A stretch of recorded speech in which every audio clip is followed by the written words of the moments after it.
வணக்கம் நண்பர்களே. நான் இன்றைக்கி உங்கள்கிட்ட ஒரு சில விஷயங்களை ஷேர் பண்ணணுன்னு இருக்கிறேன். ஒன்றும் இல்லை, நம்ம மனுஷங்க எப்போவுமே ரொம்ப பர்ஃபெக்டாக இருக்கணும்னு நினைக்கிறாங்க. ஒரு சில பேர் ரொம்ப ரிஜிடாக நம்ம வாழ்க்கையை நடத்தணும், ரெகுலராக நம்ம சில ரொட்டீன் ஒர்க்ஸ் எல்லாம் கரெக்டாக பண்ணணும் அப்படின்னு நினைக்கிறாங்க. ஆனால் அது எவ்வளோ தூரம் சாத்தியப்படுது அப்படிங்கிறது ப்ராக்டிக்கலாக நமக்கு ஒர்க் ஆகுதா அப்படின்னு பார்த்தா அது இல்லை. ரிசல்ட் அப்படி இல்லைன்னு தான் நம்ம சொல்ல வருது. இப்போ வாரத்தில் 7 நாள் இருக்குது. 7 நாளுமே கரெக்டாக எக்ஸசைஸ் பண்ணிடணும், கரெக்டாக ஃபுட் டயட்டிங்லாம் ஃபாலோ பண்ணணும் அப்படின்னு சொல்லி எல்லாருமே சொல்கிறாங்க. ஆனால் அது ப்ராக்டிக்கலாக எவ்வளோ தூரம் ஒர்க் அவுட் ஆகும் அப்படிங்கிறது இருக்குது. பெர்ஃபெக்ட்னஸ், இம்பர்ஃபெக்ட் ரெண்டு இருக்குது. ஸோ இந்த பெர்ஃபெக்டாக இருக்கணும்னு சொல்லியே மனுஷனை சோறு சாப்பிடாத, இப்படி சாப்பிடாத, அப்படி சாப்பிடாத, டயட்டில் இரு, பெர்ஃபெக்டாக இருக்கணும் அப்படி சொல்லியே நம்ம சில நேரங்களில் நம்மளுடைய ஆசைகள் என்ன, நம்மளுடைய விசேஷம் என்ன, அது எதுவுமே நம்ம பூர்த்தி பண்ண முடியாமல் சில நேரங்களில் நடந்துடுது.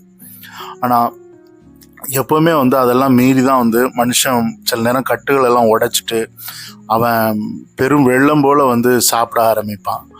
ஸோ அப்படித்தான் நானுமே ரொம்ப நாளாகவே சோறு சாப்பிடாத, அப்படி செய்யாத, இதை இப்படி சென்னக்கூடாது, நம்ம டயட்டில் இருக்கணும், ரொம்ப குண்டாயிடுவேன். ஸோ இந்த மாதிரியான விஷயங்கள்லாம் பேசியே மனுஷனை அழுக்க வச்சிடுறாங்க மக்கள். ஸோ அதனால தான் நம்ம எப்போவுமே பெர்ஃபெக்டாக இருக்க வேண்டியதான், பெர்ஃபெக்டாக நோக்கி தான் மனுஷன் போகணும்.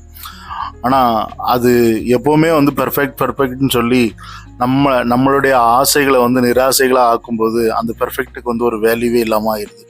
அந்த பெர்ஃபெக்டை போட்டு தூக்கி உடைச்சிட்டு நம்ம பாட்டுக்கு நம்ம வேலையை பார்க்க ஆரம்பிச்சிருவோம், நமக்குள்ள சுய ஆசைகளை நிறைவேற்ற ஆரம்பிச்சிருவோம். ஆனால் அது தவறான வழிகளில் இருக்கக்கூடாது, நல்ல வழிகளில் தான் இருக்குது. என்ன வேற ஒன்றும் இல்லை, நம்ம ஆசையாக சாப்பிட்றோம், எக்ஸசைஸ் இல்லாமல் இருக்கணும்னு நினைக்கிறோம், நல்லா தூங்குறோம், இதுதான், வேற எதுவும் இல்லை. இதையே கூட நிறைய பேர் தடுத்துடுறாங்க. நல்லா தூங்கக்கூடாது, சீக்கிரம் எழுந்துரு அப்படின்னு சொல்லி ஒரு 7 மணி வரை தூங்குறது சில நேரங்களில் நமக்கு தேவைப்படுது. அது மைண்டை ரிலாக்ஸ் பண்ணுறதுக்கு நமக்கு தேவைப்படுது.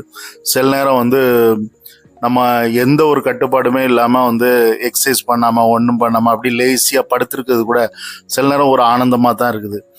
சில நேரம் ஃபுட்டெல்லாம் சும்மா கண்ட மணிக்கு சாப்பிட்றது எல்லாமே ஒரு ஆனந்தமாக தான் இருக்குது. ஸோ கைஸ், யாருக்கெல்லாம் இந்த மாதிரி உங்களுக்கு ஒரு கண்ட்ரோலே இல்லாமல் நல்லா வாழணும்னு பிடிச்சிருக்கு, லைக் பண்ணுங்கள், ஷேர் பண்ணுங்கள்.